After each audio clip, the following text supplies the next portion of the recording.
আমি তোমাদের মাঝে এসেছি এক দানবকে ধ্বংস করতে। কে আপনি? আমি হাল্ক। গ্রামবাসীদের দানব থেকে বাঁচাবো। হাল্ক বাবা, তুমি গ্রামবাসীদের বাঁচাও, ভয় পেও না। হাল্ক, আমাদেরকে সাহায্য করো, তুমি ছাড়া কেউ আমাদের রক্ষা করতে পারবে না। দুর্বলদের কষ্ট দিলে হাল্ক চুপ থাকে না।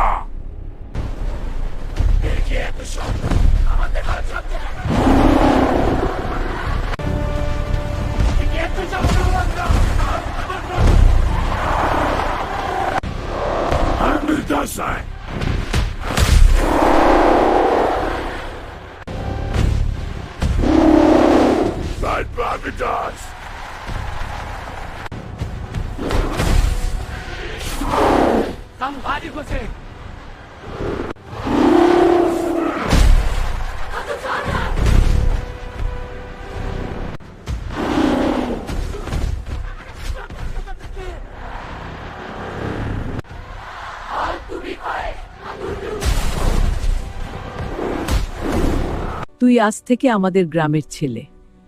এটা আমার বাড়ির মতো লাগছে।